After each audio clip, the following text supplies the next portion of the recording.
और आनंद स्वरूप परमात्मा की कथा को हम सुनने जा रहे हैं। तो ऐसे आनंद के साथ ही आज इस कथा को प्रारंभ करें और अन्य कथाओं से विशेषकर आज जिस सत्र में हम सभी मिलकर के बैठे हैं, वास्तव में ये एक बहुत परम सौभाग्य। गंगा स्नान के लिए हरिद्वार जाना पड़ता है, यमुना स्नान के लिए आप ब्रज में आ जाओ तो चलेगा, और सरस्वती के स्नान के लिए तो सीधा बद्रीनाथ तक जाना होता है। लेकिन कभी कभी कम खर्चे में और ये तीनों स्नान करने हो ना, तो इलाहाबाद तक जाने में फायदा। लेकिन वो गंगा यमुना सरस्वती का वो संगम फिर भी सदा आपको इलाहाबाद में मिल जाएगा। लेकिन आज जो संगम हमारे बीच में है ना, ये रोज रोज नहीं बनता, ये संगम रोज तैयार नहीं होता। और एक बार बैठ करके अब चिंतन कीजिएगा, विचार कीजिएगा कि कितने सारे सद्भाग्यों के साथ, कितने पावन अवसरों के साथ हम बैठे हैं। तो सर्वप्रथम मैं प्रारंभ करूंगा मां नर्मदा के नाम से।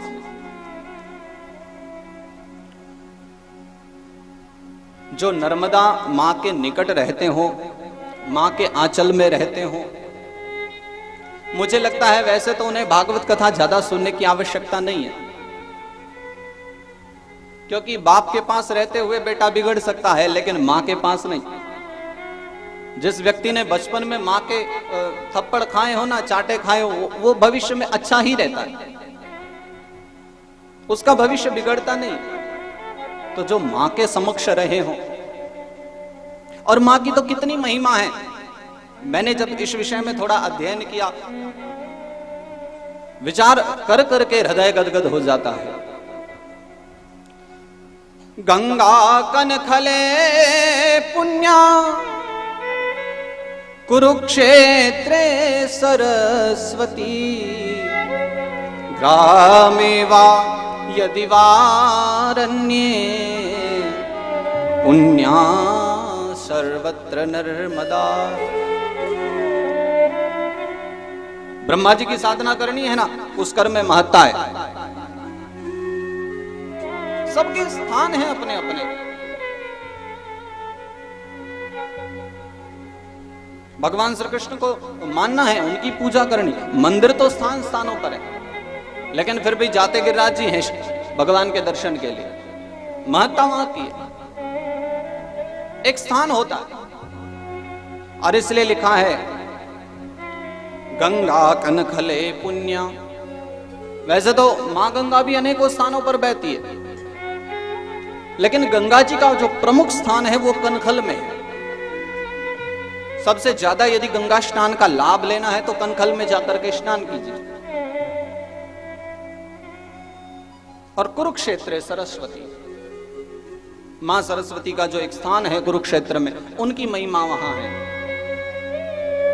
लेकिन लिखते हैं आगे, ग्रामे वा यदि वारण्ये पुण्या सर्वत्र नर्मदा। चाहे आप गांव में हो, शहरों में हो, जंगल में हो, बस्ती में हो, जहां से भी नर्मदा जी जाती है ना, हर स्थान को पवित्र करते चलती है। वो हर एक स्थान पवित्र होता है मां नर्मदा के द्वारा। और इनके कर्मों के कारण ही मां के अनेकों अनेकों नाम हैं। मां नर्मदा है, मां रेवा है, वायु वाहिनी है, बालु वाहिनी है, अलकनंदा है, अंजना है, अनेकों इनके नाम हैं।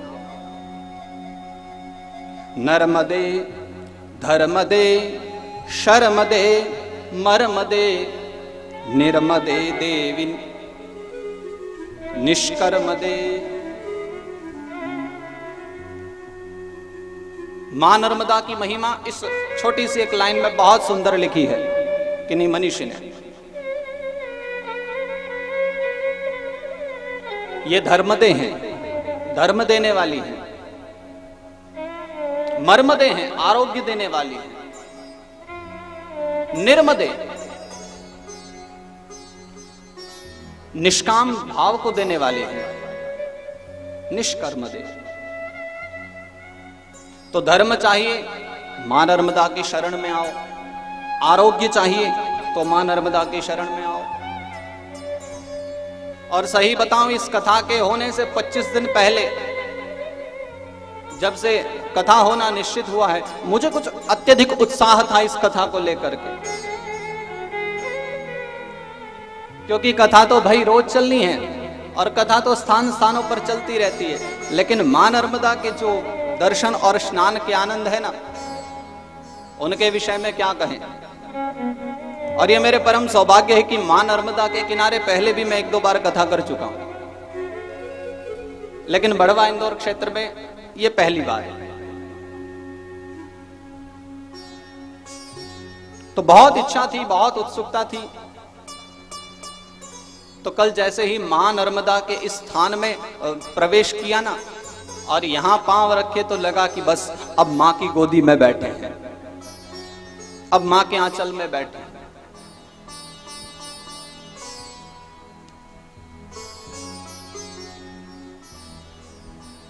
तो प्रथम सौभाग्य है कि हम कथा श्रवण करने बैठे हैं तो बिल्कुल मां के आंचल में, मां की छत्र छाया में। और द्वितीय जो परम सौभाग्य है, ऐसा परम सौभाग्य संतों का समागम, संत शरण। जीवन सुधारना हो तो जीवन में 3 लोगों की बहुत आवश्यकता होती है। बचपन में मां की, जवानी में महात्मा की, और बुढ़ापे में परमात्मा की। मां, महात्मा, परमात्मा तीनों की आवश्यकता है, क्योंकि बचपन में हम जब गलती करते हैं तो उस समय पहली जो गुरु है सिखाने, वो मां ही है, वही हमारा ध्यान रखती है। कदम यदि गलत चलते हैं तो मां ही हमारा ध्यान रखती है, वही हमें संभालती है। जवानी में फिर महात्मा, और बुढ़ापे में तो फिर परमात्मा ही रखवाले हैं, फिर कोई और काम नहीं आने वाला। उसके बाद वो ऊपर वाला देखता है।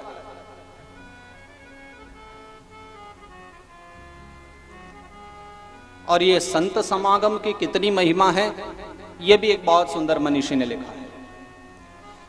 गंगा पापम शशि तापम दैन्यम कल्पतरोर हरे, पापम तापम तथा दैन्यम हरे संत समागम।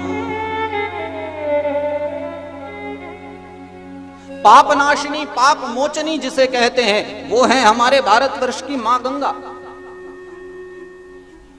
और हम लोग बड़ी प्रसन्नता के साथ जाते हैं, मां गंगा में स्नान करते हैं। किस लिए? व्यक्ति गंगा में 2 ही बार स्नान करता है।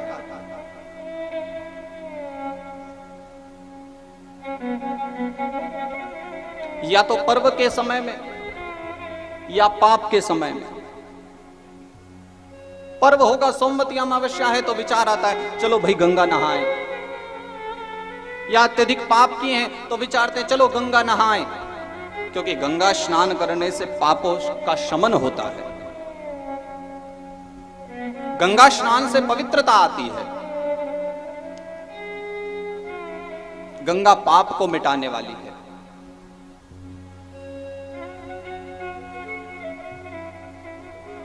शशि तापम, मई का महीना आ गया,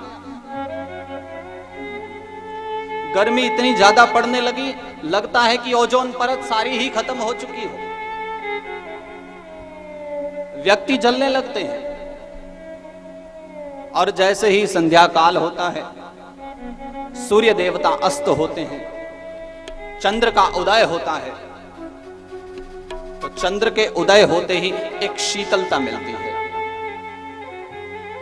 ये जो चंद्र है उसका कार्य ताप को मिटाना है। सदा रात्रि रहे तो भी काम न चले, सदा सूर्य निकले रहे बिल्कुल भी न चले।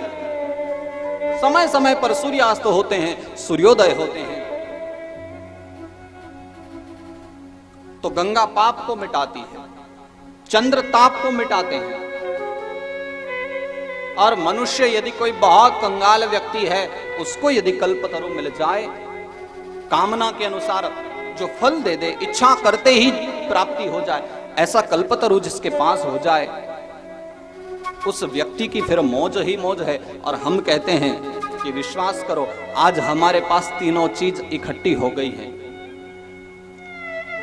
गंगा पापम शशीतापम दैन्यम कल्पतरोर्हरे, पापम तापम तथा दैन्यम हरे संत समागम। तो ये जो चंद्र, गंगा और कल्पतरु जिन कामों को अलग अलग करते हैं, यदि संत समागम मिल जाए ना, तो ये तीनों कार्य एक साथ होते हैं। यदि संत समागम मिल जाए तो यहां पापों का भी शमन होगा, यहां ताप का भी शमन होगा, यहां दीनता का भी समापन होगा। एक बार कथा में आकर के, एक बार संतों की संगत में बैठिए तो सही, एक बार इस कथा में विराजिए तो सही। ये तो विश्वास है कि ये पाप ताप, ये दीनता सब दूर होने लग जाते हैं।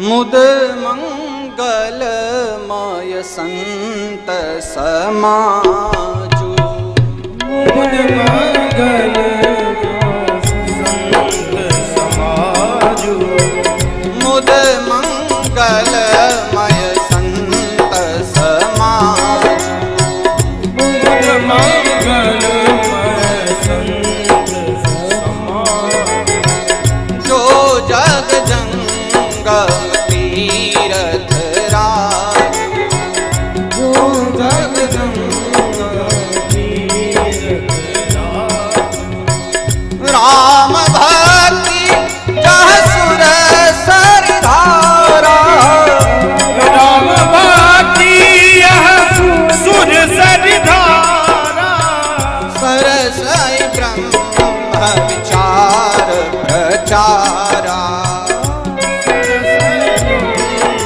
विचार प्रचारा, मुद मंगलमय संत समाजु। मुद मंगलमय संत समाजु। तो इस पावन मुद मंगलमय, तो जो मंगलमय है, हर्ष को देने वाला है, पाप ताप को मिटाने वाले हैं, ऐसे संत समाज, इनके संगत में बैठकर, इनके आश्रय में बैठकर जब ये कथा सुनी जाए, कथा फलदायी होती है।